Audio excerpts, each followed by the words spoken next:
Welcome to our virtual hangout.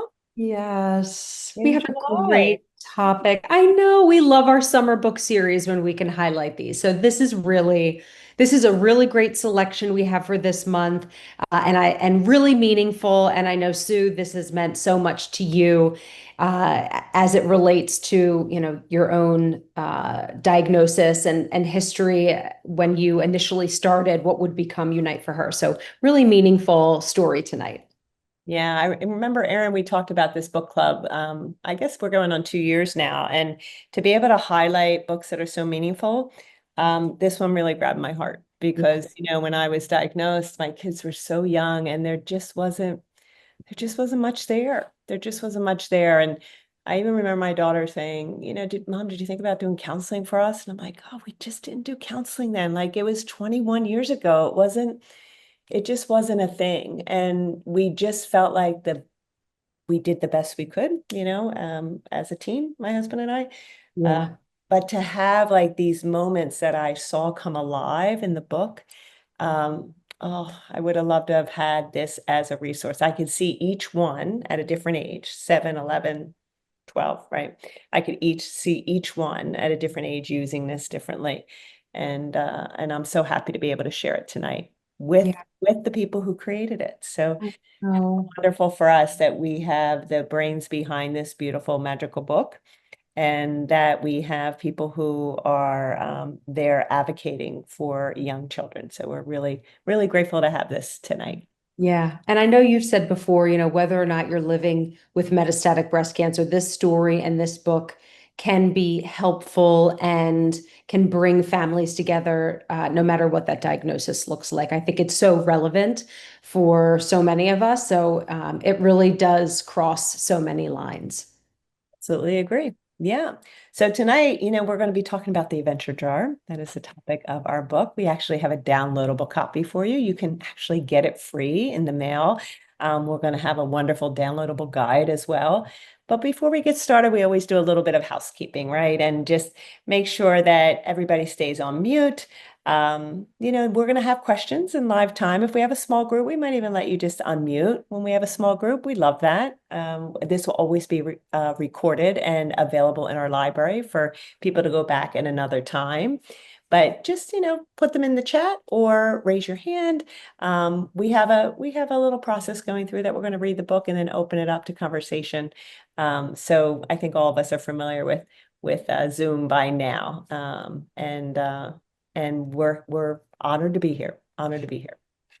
Absolutely. And today's virtual hangout will be recorded. So if you want to come back or share this with others that you know will enjoy the story or have downloaded it themselves, it will all be available on our Unite for Her Connect video library. But of course, we could not continue to bring you tonight's education event as well as all that we have to look forward to without the support of our sponsors, for which we are so very grateful. So our virtual education events are presented through Unite for Her Connect by West, Merck, Lilly, Novartis, and Gilead Sciences, with additional support from our gold sponsors, Pfizer, GSK, and Daiichi Sankyo. And we have additional support from AbbVie and Tercera Therapeutics. So truly, we are better together, and we are so grateful for their ongoing support. And we have so much more to come throughout the next several months. And so I will lead with our little teaser because we wrap up July tomorrow with our Ask the Expert. So July 24th, if you are familiar with our Ask the Expert segment, this is streamed live to the Unite for Her Facebook page. And 1 p.m. Eastern time, we are talking all about wig wisdom. So I will be joined by my amazing colleague, Melissa. We will be talking with Tiana Thomas. She is the CEO and founder of Silk Opulence, and she is a true expert in the wig space. And we know that this can be something that is a challenge to sort of navigate through and decide what works best for us. How do we care for them? There's so many new technologies in terms of what's available to the cancer community. So we are diving in with Q&A all about wigs tomorrow. And we connected today and I said, I cannot wait to learn and talk with you tomorrow. The questions are just brewing. So please join us tomorrow. That also will be recorded in our Unite for Her Connect video library. So if you can't tune in the middle of the day, be sure to pop back in and watch that. You can also submit your own questions for us to answer live. We'll put that link in the chat as well. We'll be taking those questions ahead of time as well as live on Facebook. So that is tomorrow, the 24th, 1 p.m. Eastern Time, streamed live to our Unite for Her Facebook page. Perfect. I think it's time to get started. What do you think? Oh, I love it. Yeah, absolutely. How about if we bring on our first guest and you can do her bio for us? I would love that. So it is truly my pleasure to introduce Dr. Aliza Park. So she is an assistant professor of psychiatry at the University of North Carolina in Chapel Hill. Clinically, she serves as a psychiatrist for the Comprehensive Cancer Support Program, where she specializes in the treatment of patients with cancer, particularly those with advanced illness. Her research focuses on the intersection of psychiatry, palliative medicine, and oncology, and specifically how advanced cancer in patients with dependent children influences parental end of life and mental health outcomes and bereavement in their families. She has conducted research examining psychological distress in parents with advanced cancer, depression in bereaved caregivers, and pharmacologic treatment of depression in patients with cancer. So we are so grateful to have her expertise in sharing her contribution with our book tonight. Thank you, Dr. Park. Thank you for being here. And then I have the honor of bringing on, which I can call dear friend now, Amanda Medina. Amanda is actually right outside of Taft, Corpus Christi, and she is a stage 4 MBC advocate. She's the Unite for Her member as well. She's one of our ambassadors. She's just a dynamic, all-around, incredible woman. And when we ask Amanda to ever use her voice for the betterment of others and moving, the conversation in the metastatic breast cancer space and giving us honesty and authentic, thoughtful feedback, she is always there, not only for us, but for our medical community, our pharma community. And Amanda, now you've been actually asked to help contribute to this beautiful book, and it does not surprise me that you were on this advisory board. So Amanda, thank you for joining us tonight. We are so thrilled to have you, and thank you for the work that you did on this book. Welcome. You're welcome. Good, perfect.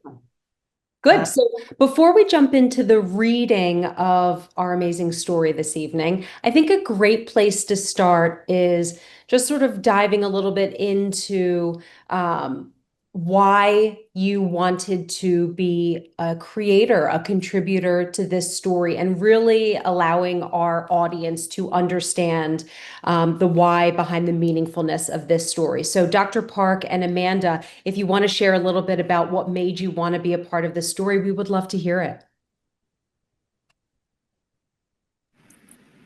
Amanda, do you want me to go first or do you want to go first? You can go first and I can go after. All right. You can feel free to call me Lisa. Thank you. I'm more casual than Dr. Park. So I am a psychiatrist that primarily works with kind of families affected by cancer. And, thankfully there's been, I think, an abundance of resources and information that's available for families when a parent is initially diagnosed. And I think thankfully and gratefully for in light of scientific progress, I think for most people, there's going to be a lot of time after that initial diagnosis that also includes raising children if you have them in the home or outside the home. And I immediately wanted to join the project because there's just not that many resources that allow parents to comfortably bring up and talk about all the changes that can occur. And what I love is that it's a kind of age-appropriate, casual, and normalizing way to talk about what is occurring and can open up these conversations that are, truthfully really hard to do because I don't think it matters the age of your kid, but sitting down and trying to say, so how's my cancer affecting you is unlikely to yield the kind of results that parents are usually looking for, and having a story where I think everyone can see aspects of themselves or their loved ones, just makes it so much easier and ideally less stressful. So that's why it was so exciting to join. Thank you, Lisa. All right, Amanda, you're up. So for me, of course, having stage 4 metastatic breast cancer, when I got asked to be a contributing art author, I was kind of like, wait a minute, what do I have to offer? Then I thought about it. And, I know it's a certain age group, this book, but I have a son who's high functioning autism. So even though he's a little older, the book really does help implement some of the things that I think, like Sue said, could have been beneficial, because how do you explain your diagnosis to your kid, especially when you're going through it, you're just in fight mode constant, and you forget, that it's the whole entire family going through the cancer journey with you. So this book, like, it's vibrant, it's colorful, and it's got so much little things in there that I think everybody can relate to. And it's important to know that it's your other family members that are going through it with you. And hopefully, being an advocate, and the more I meet more women, because the longer able to live, it's a good resource for me to say, hey, I see that you have kids, maybe if you're struggling, this book can be, a good tool for you to help, open those doors of conversation with your children. So it was an honor to be a part of this book. I mean, I'm excited to say that I was part of it, because, I don't know. I've never looked into other books, but this one, to know that there's one and I was part of it, is amazing.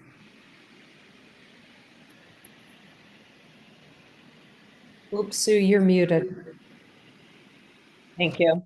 For us, we were so excited to get our hands on it. So, I have my copy here, but our care boxes, we serve over 2,500 members, metastatic breast cancer members, and each box that comes to their door has a card in there that they can actually download this book and get one sent to their home. And if they have other children, of that age, that they feel like they could use this resource. And just for us to put that in the care box was so meaningful, because it was just another piece of information that we knew is a gap, and we could fill that gap and have something else that's there tangible for them. So we're very grateful for the team that put this together, and we are so glad to share it with the world, for sure.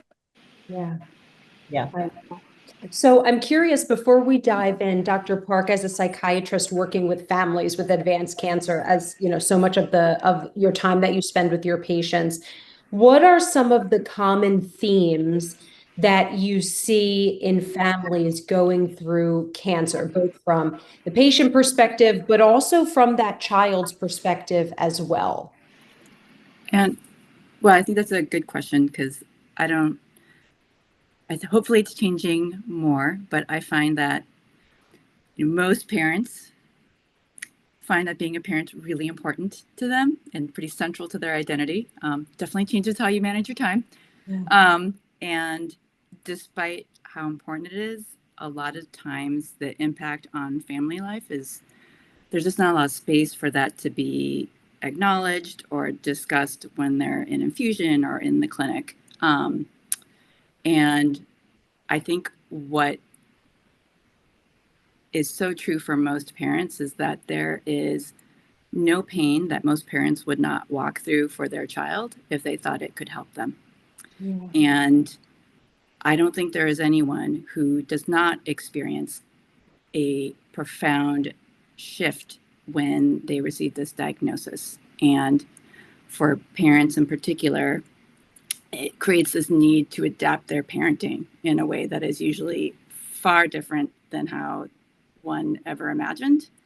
And it includes, I think just change, and whether it's loss of control, different kind of relationships with the people around you, fear of death, fear of uncertainty. And I I will be the first to say how many of us are prepared for that. I mean, I don't think I would be, and that this is how I spend most of my time. And so what I kind of think about here is the tension is that, parents are trying to support their kids under some of the toughest of circumstances. And most parents strive to normalize, keep their children's lives as normal as it has been, and for good reason. And I think the difficult part is that sometimes things have to look different, even with the best of our efforts. And I think for the parents, there's this a real, I mean, I think it's like a suffering. Like no parent wants to have this affect their child's lives. And usually kids don't want it to affect their lives either. There's, especially as they get a little bit older, I've got my kids are coming into the tweens. They've got plenty of ideas about how their lives should look. And with that is, as much as we might wish that would not be the case when it comes to, changes in anything from how we spend our money, how parents work, trips, just even day-to-day life, what kind of things we eat. I think everyone needs a way to come together, because I do think cancer can be isolating for the kids as well. And whether it's for oneself or for their kids, I do think it takes real effort to close that gap. And the more that we can kind of pull together rather than retreat from all these changes, this is where I find that, most parents and their kids, say that they can feel even closer. So, and I just think parenting in general is hard, let alone without cancer in someone's life. Dr. Park, I remember when I was sick, my husband and I took the approach of, we'll answer the questions that they ask, right? Because sometimes you fill in blanks that they didn't even mean that. They didn't mean for us to answer that question, and we give them too much information. Yeah. We sort of approached it that way. They didn't ask a lot of questions. And I just feel like now, 21 years later, I start hearing things coming out, and I'm like, so it does affect them. And I feel like the book opened up some of these conversation starters that they can verbalize it, where we were waiting for that to happen. And I wish we had a tool that could possibly allow them to verbalize a little easier to get their point across, because in their little 7-year-old self, they don't know how to do that, right? And so it is interesting because parenting is hard, and this topic is even harder because when you're diagnosed, you just want everything to be as normal as possible for the children, but they see they see us, and we are not looking normal. So it is an opportunity for discussion to happen in a very authentic way, kind way, open way, right? And that's what I loved about the book as well.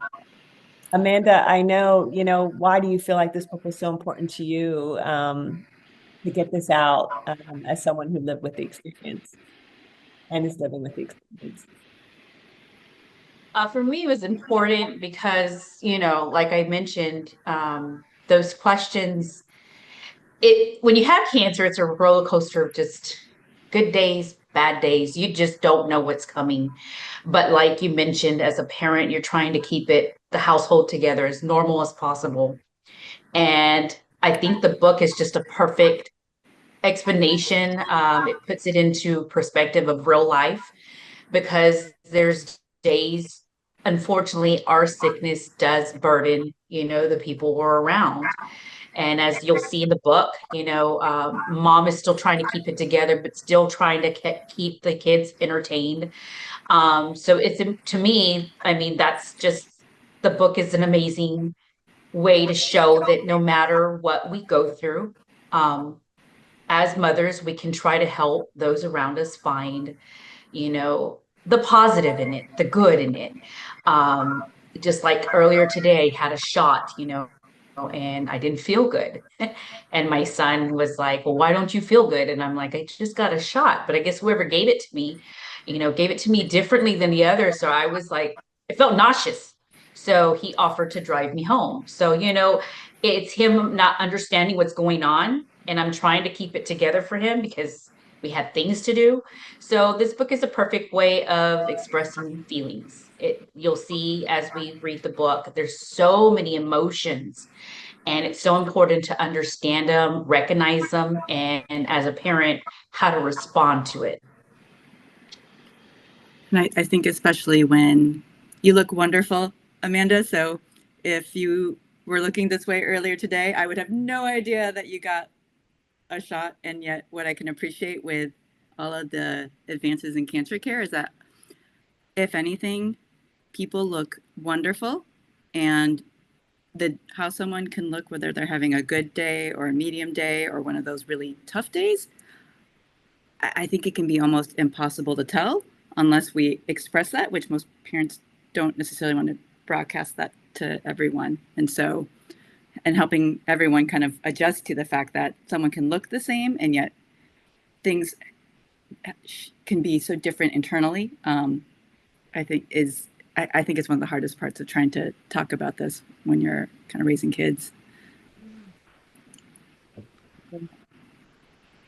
All right. So what do you think, Erin? Shall we get ready for the reading of the book? Yeah, absolutely. I can start to see the story unfold as Lisa was talking through, how we can come together and do things together can bring us closer. So I think that's a great transition to sharing our story. So with that, let me share my screen. Hold on 1 second, because we love technology. Okay. There we go. And Perfect. all right. Ready, Dr. Park? I think so. Okay. All right, should I go ahead and start? Absolutely. Whenever you're ready. All right. Summertime at last. But even with the warm sun on her skin, Cassie felt glum. There would be no adventures this summer. Mom's cancer meant that close to home was the place to be. Cassie saw Mom looking and made sure to smile. She shouldn't worry about me too, Cassie thought. But what was Mom holding? This is our adventure jar, she announced. We'll all dream up adventures and write them down. And when my good days come along, I'll pick one out.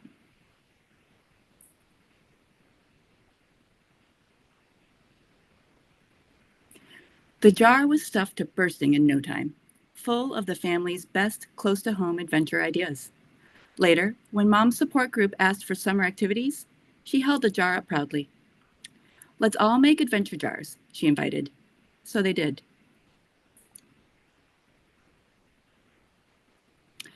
The first adventure? Well, it wasn't hard to guess who wrote it. Josh didn't waste any time. He leapt across the lily pads. Slow down. You know Mom can't go that fast, Cassie reminded him. But Josh didn't slow down. There were frogs to be found. You don't need to worry, Mom reassured Cassie. I'm glad he's so excited. Then, looking thoughtfully at Cassie, she added, make it a habit to look for the magic. Cassie sighed, but she looked. Was that a plant she saw, changing color right in front of her? It was, and the magic was everywhere. Up, up, and up, Josh looked. The frog blinked. Ribbit, ribbit, ribbit, it croaked. And when Josh named it Peabody, it ribbited again with happiness. Mom watched Josh, but Cassie's anxious eyes were on Mom. It's time to go, Cassie decided. Tears filled Josh's eyes. Don't worry, Dad encouraged. You can find more frogs on the way out. Cassie trailed behind them, and Mom waited for her. You're feeling a lot right now, aren't you, my Cassie? You want to take care of me, but it's my job to take care of you. Cassie nodded, sniffling. I wanted to stay longer too, Mom confessed. And it's okay to be sad. But Let's keep something to remember that's magic with, okay? She tucked a water lily into Cassie's hair and held her hand as they walked out. The second adventure didn't go the way any of them imagined. Mom was too tired to go out for dinner, and that's when they called Grandma. She swept in, then she swept Cassie and Josh into the kitchen, and then she swept carrots into their laps. Peel away, and we'll make your mom some soup, she said, and dropped kisses onto each of their heads. So they did. Well, Cassie did. Plop, plop, plop, went the carrots into the pot. Swish, swish, swish, went Grandma's ladle as she stirred.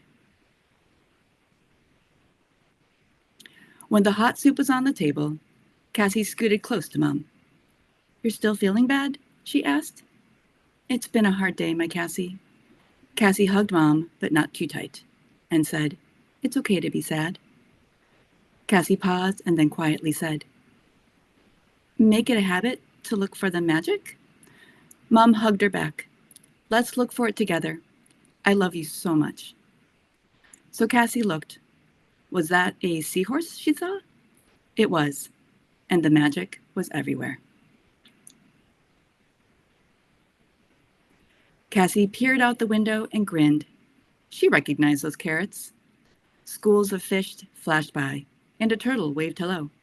Josh made friends with an octopus. Then Cassie saw a shimmer in a field of swaying seaweed. "I'm going to get closer," she told Dad. Cassie collected her glimmering treasure, a shell smooth in her hands and smelling salty like the sea. The third adventure was Cassie's. They unpacked Dad's basket of blankets and pillows and pointed the telescope at the sky.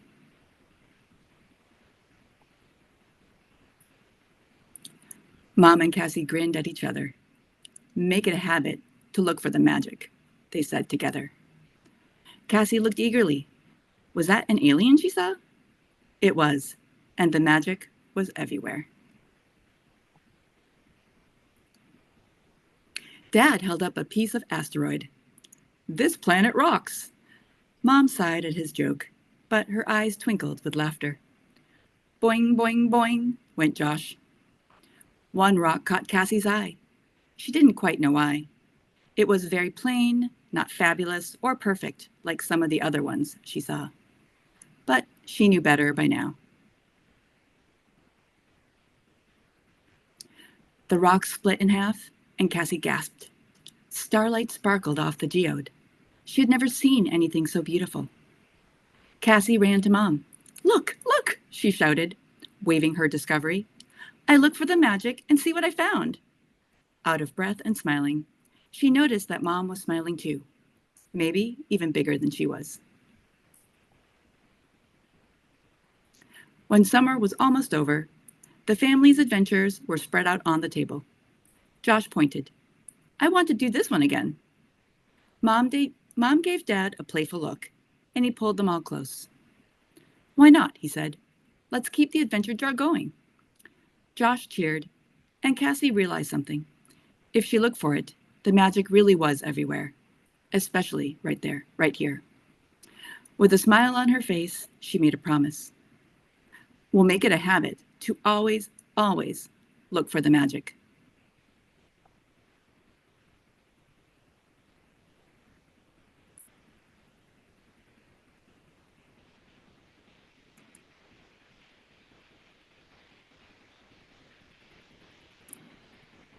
I love it. I love the shared adventures at the end with those from the support group, and you see those last few pictures of everyone's adventures. I love that part of the story. All day. I know, I know the spa day. Very sweet. Very sweet. Wonderful. Thank Yeah. you, Lisa. That was lovely. Yeah. Amazing. Good. So this is where we can open up a little bit to questions, or for those that have joined us Hopefully you saw the link in the chat to download this on your own. But I'm curious if anyone whether this is your first time reading it or listening to the story or something that you've incorporated in your own home, if the emotions and the experiences resonated with anyone here in your own way, or if this was something that sort of provoked some inspiration in your own household. If anyone feels comfortable coming off of mute or sharing in the chat, you're welcome to do that. Yeah, for sure. And you certainly don't have to.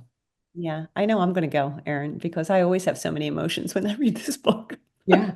This is now the third time, I think, today that I read the book.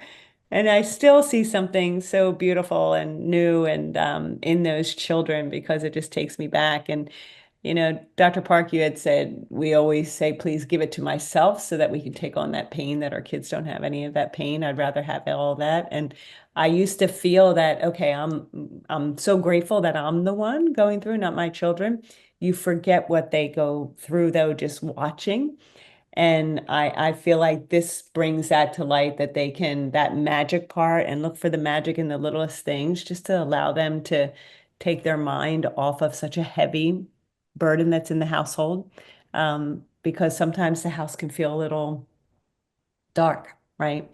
And to look for magic within the house, it just, to me, I could see every room in my personal home where they could have found magic. I so, whether it was out on the deck, it was the summertime when I was going through, so for those 6 months from May to October, and I just can see like where we could have had these adventures in all these different places in our home, because sometimes I just could not get off the couch, right? And it just allowed for the I think the children to be able to uh, verbalize what they're feeling in a way that was honest, but also gave information to the parents, right? Like you could see Cassie was so upset.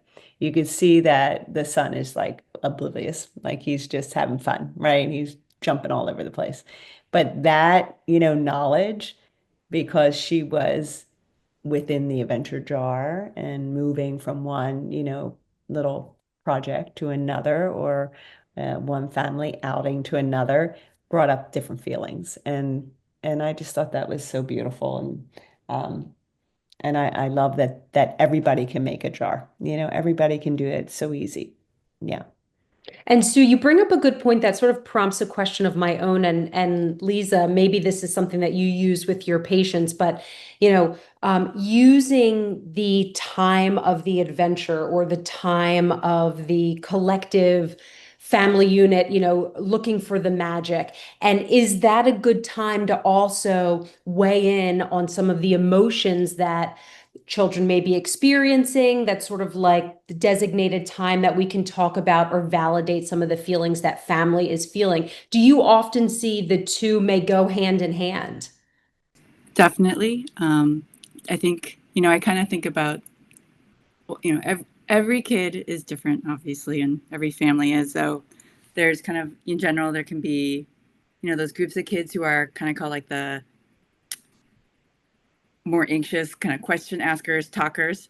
People usually know which group their kids fall into. And then, they're the ones where, if anything, they don't have to worry about whether or not their kids are going to bring their concerns to them, but even more so perhaps like, how can I share information in a way that's not going to inadvertently create more worry?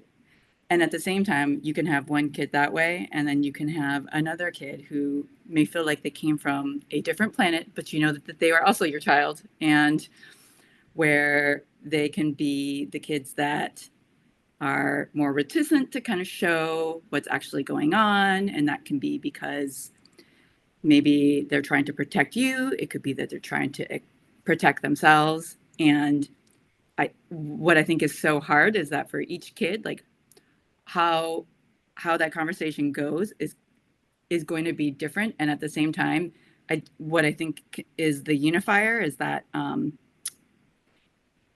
having a way to having a starting point for those conversations either way is usually probably the best way to start, because as I said earlier, if I try to have a important conversation with my kids just out of the blue, they are remarkably not amenable to it.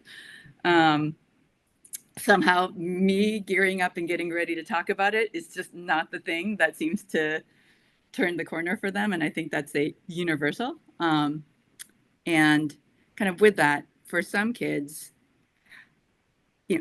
when you have a kind of kid who, whether it's because they're more anxious or because they're more quiet and don't want to necessarily share emotions, a really helpful way to either help someone open up or to normalize a kid's response is to start with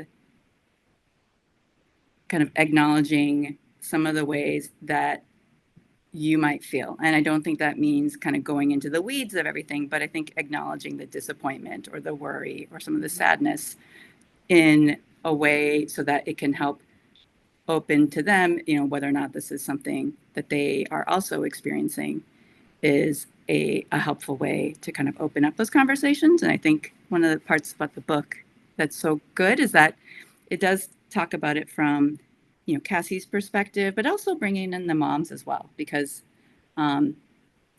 there's no way to not have those same emotions too as a parent. Yeah. I know I saw, Amanda, you put in the grandmom as your favorite, part of the book. I know there is such a big support team, right, that surrounds us, and your family, your friends, your professionals. And in this book, it was grandmom that came in. So how does the story illustrate the role of the helpers like grandmom or doctors or counselors, in your opinion? How it makes it so important that we know that the family, it takes a lot of the community to help navigate this illness, right? And you ended up putting that in the chat, and I knew that was very special to you. Yeah, it was, because I think at the beginning when we were gathering our thoughts and illustrating this book, grandma wasn't in the picture. And we were allowed to bring a third person, and it happened to be grandma. And that hit my heart, because I feel like a third person is so important, because a lot of us lean on that extra support. And in this case, it was grandma, and grandma always seems to have all the answers, all the, she's the go-to, she's higher than mom. And then most importantly, if you look into the detail of the writing of the book, she's making soup. Well, as living with breast cancer, when I don't have an appetite, soup always seems to be my go-to meal. So the fact that grandma's making soup, and even more so, in the Hispanic culture, we make caldo or menudo. So grandma adding the carrots, was like my yes, they hit it. They nailed the book, because I think a lot of us can relate to that, no matter what ethnicity you are, no matter where you come from, because soup is always the go-to in the healing. So that was so important. And most importantly, I think it's because as we navigate, we forget to ask for help. We forget to know that it's okay to reach out and ask for help. And mom in the picture, you can see her, she's in the back, and dad is giving her like an espresso or coffee. Me, it's probably green tea. And grandma's entertaining Cassie, and of course Josh is over there clueless of what's going on. So I think that was a good, for anybody reading the book, can show the kids that somebody else can come in and help create the magic and finish off an adventure. An adventure could be in the kitchen, doesn't have to take place outside. You can create it within your space. And that whole part of the book was just like, bam. I was like, yes, yes, I was part of that, because that's, so relatable. It's so true, there's no denying that part in the book. So yes, I'm very appreciative that they allowed us to contribute another third person in the book. Yeah. It's funny that you talked about that soup, because I do remember the kids must have been in school when I was home alone. And I was trying to make soup. I was trying to make myself soup. And it was a time when I was not feeling good at all. Must have been right after treatment. And my neighbor came in, Sue, Sue, and I wasn't answering. And she just came in, took everything out of my hands. I sat down and she made all the soup. She made everything. Carrots and all. She put everything in there. And it was it's interesting how people just come in, and I wish my kids would have seen that too. They saw a lot of people coming in to bring us food, but that was just such a beautiful moment of love and care, right, at that time. Yeah. Yeah. What you needed. And Amanda, you brought up something that I wanted to touch on, that as I was reading the story, I love the call out of make it a habit to look for the magic and this common theme. And I think that's such a nice reminder for all of us. So I'd be curious for any of our attendees today, if you want to pop in the chat when you hear that or when you see that phrase throughout the book, what that looks like for you, but also learning a little bit more about the inspiration behind incorporating that phrase, or how that can be meaningful to, again, sort of bringing that family unit together. So Lisa, I'm not sure, if you want to comment on how that theme kind of made its way into the book.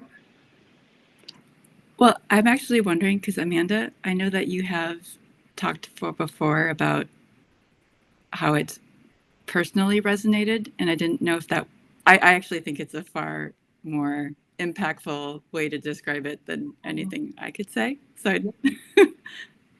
I'm wondering if you would be open to it. Yeah, what's funny is so like I mentioned, my son was high functioning autism, but we never told him till he was 18, because by law I had to tell him.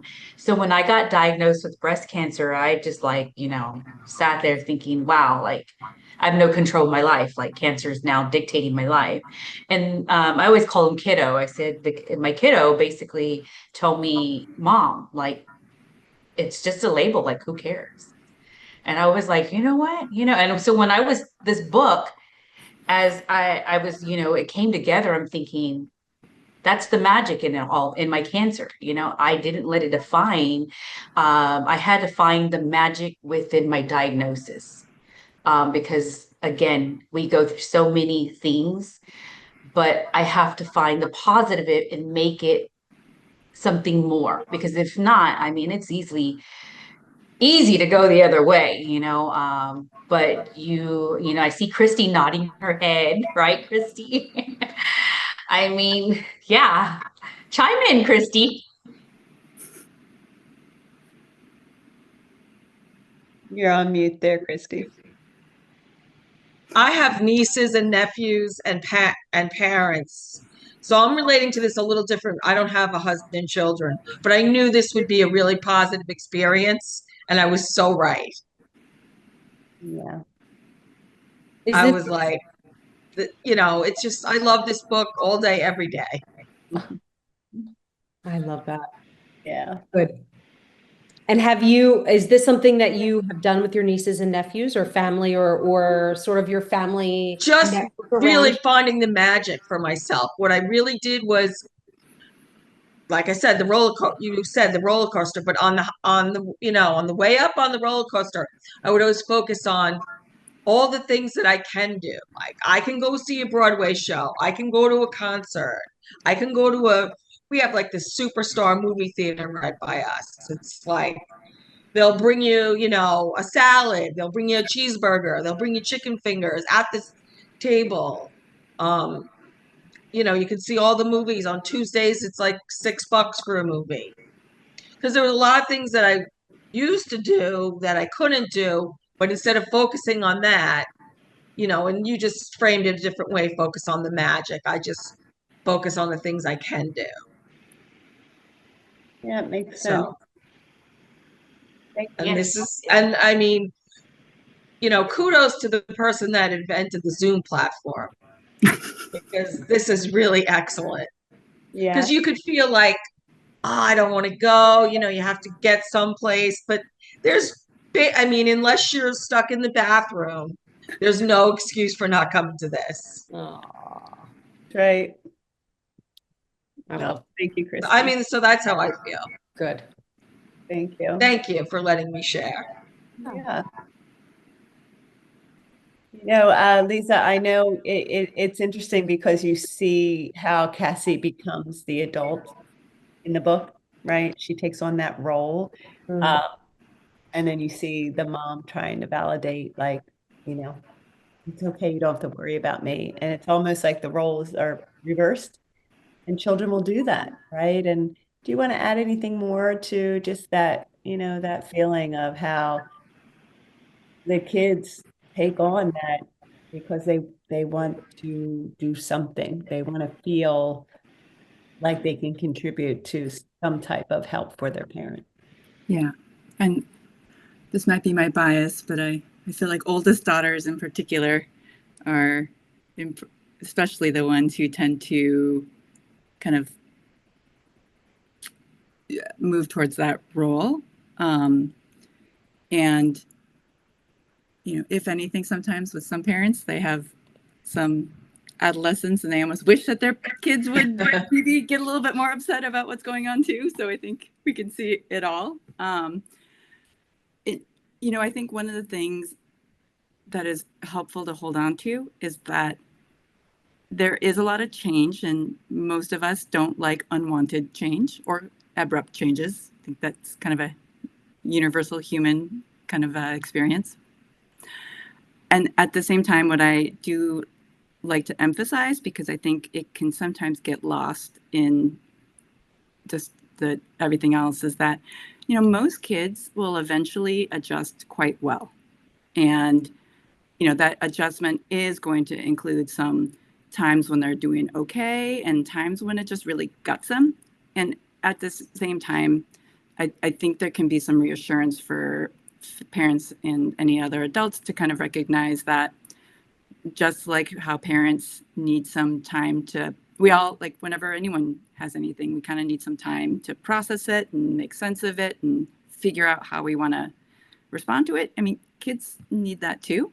And if anything, they are often better at compartmentalizing than we are. So, whether it's a kid kind of leaning more towards the kind of caregiver, kind of assuming kind of more some of the adult kind of concerns, or it's the kid who goes in the opposite direction.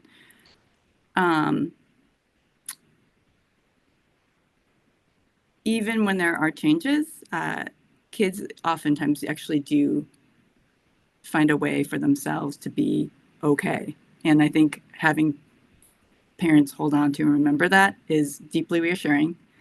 And the part that I think is also not always discussed is how a lot of kids who have grown up with a parent who has or has had cancer talk about how it's helped them be more resilient and more emotionally mature and better able to right size their responses to any number of stressors that come up in life, because that's what happens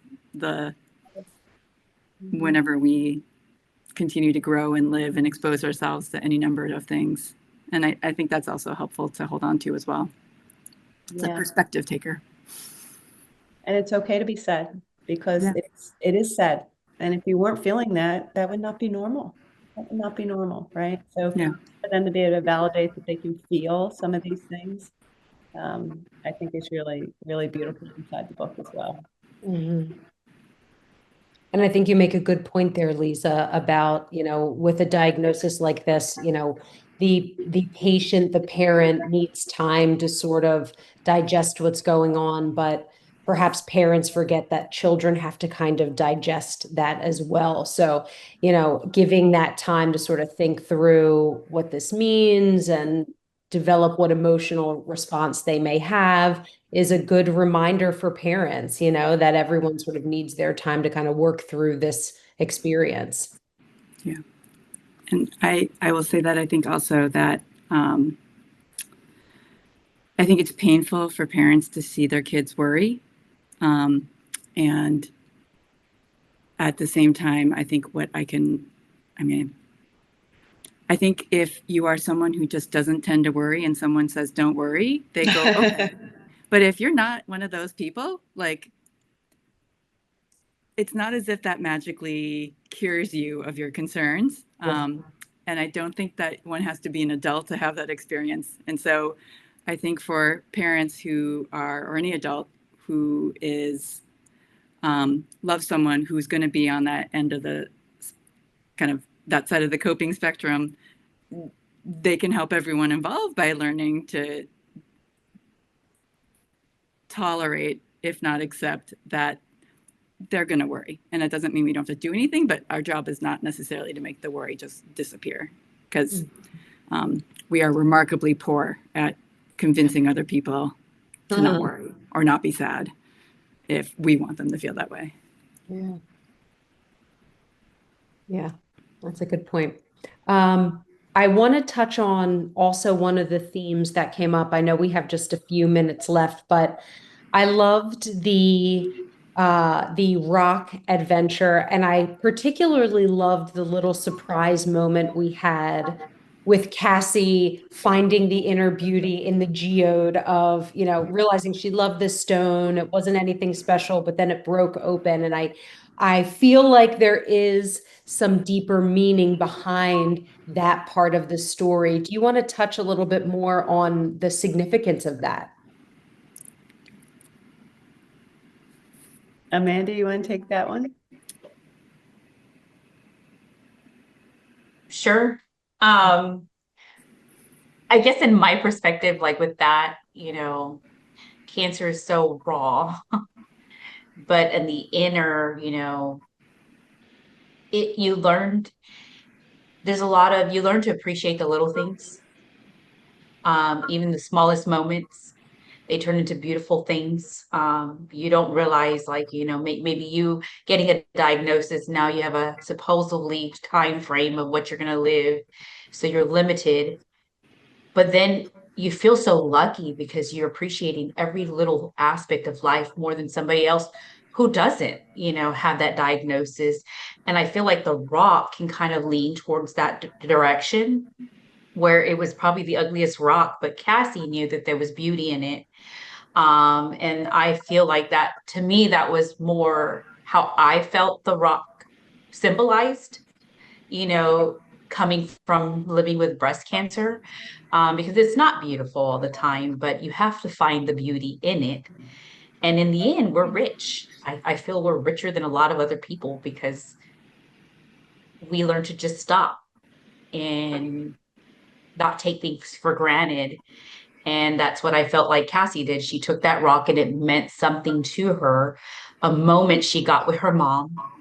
And when that rock opened, it was just like, you know, the sparkles and the glitters. And it's a memory she can hold on to, which, you know, for me, memories is all you got when our time is up. You know, the kid, that's what they have, is the memory.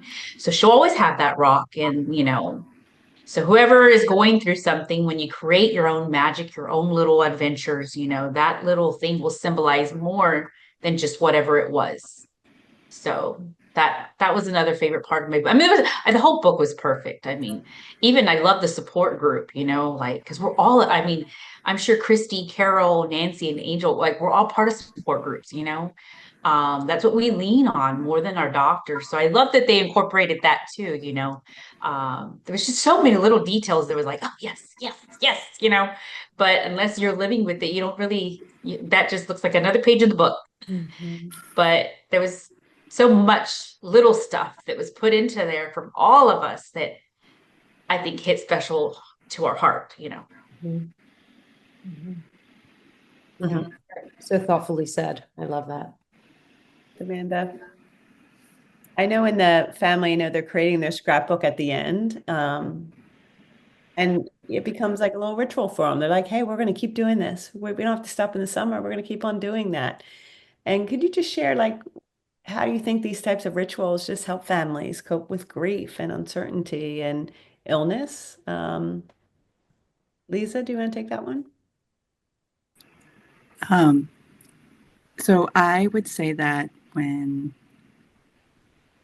so I also love the support group. This is Adam, Amanda said, is, I don't know about any of you, but when I'm feeling like there's a lot of change and a lot of upheaval, or I'm stressed, or I'm tired, or I just feel like crap.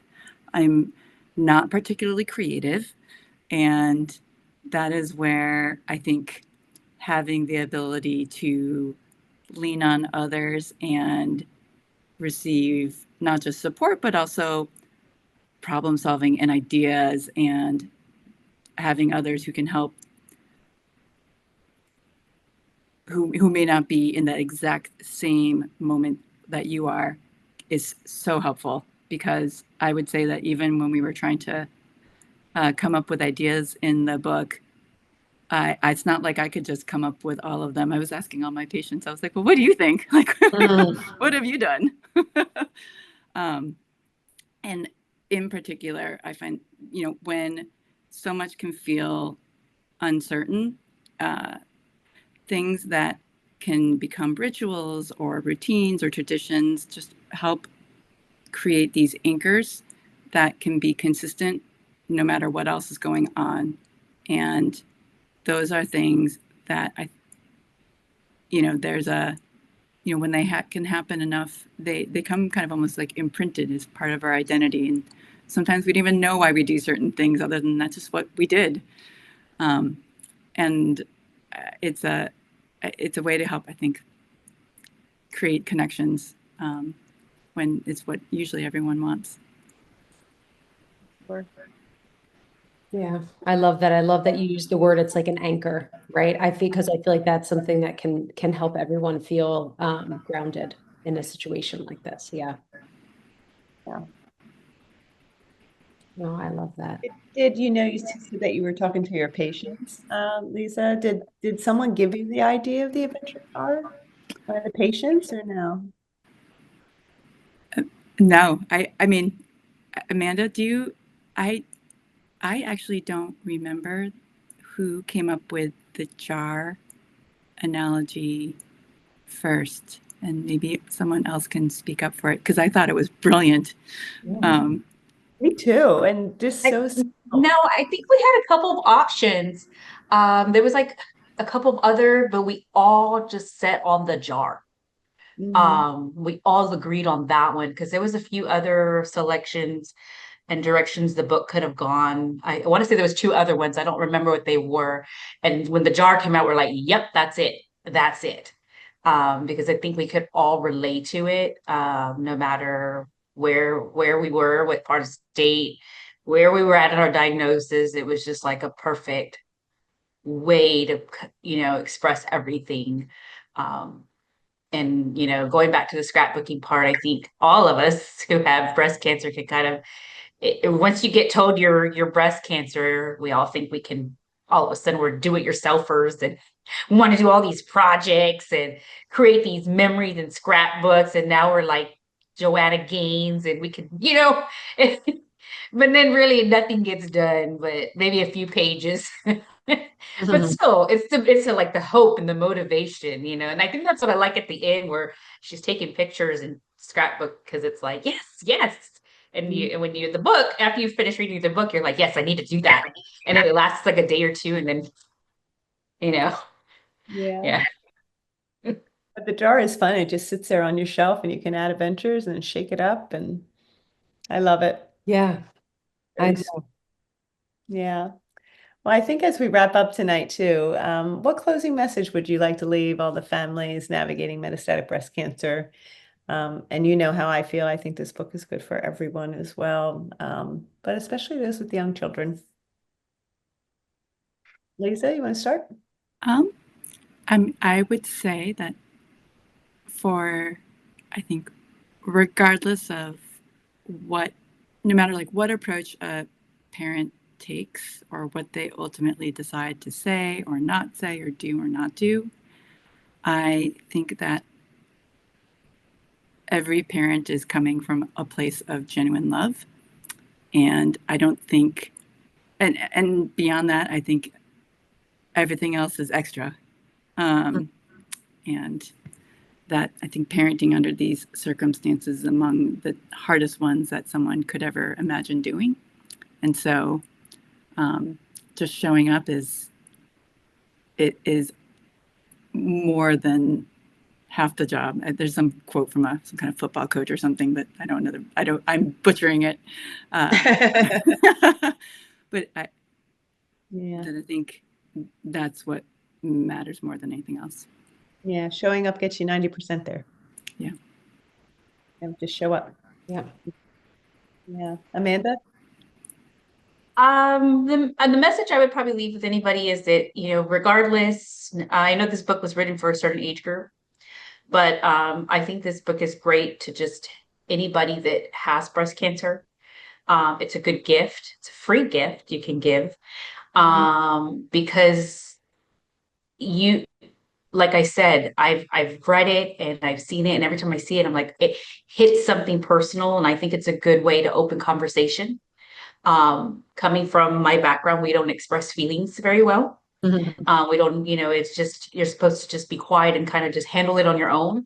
And this book is a great way to open that conversation and acknowledge that there's, emotions through it, but there's still beauty. You have to find the magic. And that's just a perfect phrase so this book, I think, is a great, no matter what age group, no matter if you're grandma, you can hand it to your grandchildren, if it's your friend, it's just a perfect book to give anybody that has breast cancer, because it recognizes so much with so little detail, but only I think a person with breast cancer will understand it, versus somebody that doesn't have breast cancer, because there's just so much in that book. Like I said, so many little things you look at. She's wearing the scarf, you can relate to that.